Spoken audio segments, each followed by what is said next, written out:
आत्म्याला वायू नसला तरी चालतो, पण शरीराला वायू नसलं तर चालतं. हे आपल्याला घर दिले, ते कशासाठी? आपल्याला आता ज्ञान मिळालं तर आपण उद्या कुठे शरीर नष्ट झालं तर सूक्ष्म आत्मा कुठेही ध्यानाला बसू शकतो, कुठेही साधना करू शकतो, कुठेही. कारण सूक्ष्म देह कुठेही बसू शकतोय, मला दिसणारही नाही. पण शरीर कसं आहे, ह्या शरीरातून आपल्याला लाभ घ्यायचा, तर हे शरीराला आपल्याला कशासाठी? मुक्ती का दरवाजा. देह हे देऊळ, आत्मा हा विठ्ठल, देह देऊळ आहे हे. मग ही सगळी काय झाली? देवळ. पण हे देवळात, ही देऊळ माझं, ती देऊळ माझं, हे खराब झाले. मग ती देऊळ माझं, हे असं चालले संसारात. काय झालं? म्हातारे कोत्र आता देवळ रंग गेलेली आहेत ना, कलर गेलेले कुठेतरी, आता खराच्या आबराच्या पडलेल्या म्हातारे माणसं म्हणजे कशी. आता ती देवळ नकोय, कामाची नाही ती देवळ, काय करायची आता? आणि जी आहेत तर ते अशा प्रकारे घेऊन चला ना. लक्ष्मी घरात धन पुरणार आहे, पुरणार आहे. लक्ष्मी काही कागदाच्या नोटा आहेत का हो? हे पण तुम्हाला माहित पाहिजे. एक आग लागली तर जळून जातात, तरी पण आपल्यामध्ये लक्ष्मी सूक्ष्म आहे बघा.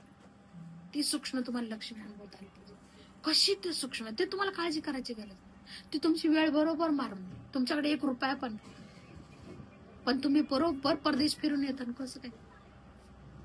ती लक्ष्मी आपल्यामध्ये आहे. कशी येते? विष्णूची अर्धांगी. जर ज्ञान असत तर लक्ष्मी कुठे लपली? ज्ञानात लपली का? काय टेन्शन घ्यायची? अरे ज्ञान असेल तर लक्ष्मी येणार आहे. नाही आमच्यातले सगळं पैसे जण हो कागद नोटा जळायला, ते कागद लक्ष्मी होते. लक्ष्मी किती सूक्ष्म आहे. जिथं जिथं ज्ञान असेल तिथं ते लक्ष्मी असती. पण विष्णूच्या आज्ञेशिवाय ती मदत करत नाही. का? कारण ती आली ज्ञानाने, तुम्ही नेली वस्तूनी, तिला कुठं नेऊन ठेवून आल्या? वस्तूमध्ये खर्च करून. हा, तुम्ही कुठं ठेवली तर डॉक्टरकडे ठेवली, कुठं ठेवली तर दुकानात ठेवली, कुठं ठेवली तर भाजीवाल्याच्या घरी ठेवली, राशनवाल्याच्या घरी ठेवली, कुठं कुठं ठेवली.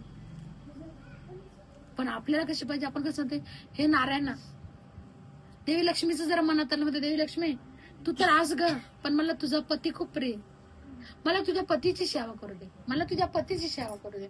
हा, मला नेणं येणं जाणं कर ग. तू करते ना, ती कशी करते ते काही तुम्ही काळजी करायचं नाही. ती करणार, ती कुणाच्याही घटात बसून आपली जाण्याची सोय करणार. आपण नाही म्हणा की बाबा आज कोण करणार, ती काळजी करायची गरजच नाही. आपण म्हणतो नारायण मला तुझी सेवा करू दे, येणं जाण्याची लक्ष्मीला सांग बाबा, पण ते दिसत नाही ना. किती सूक्ष्म आहे.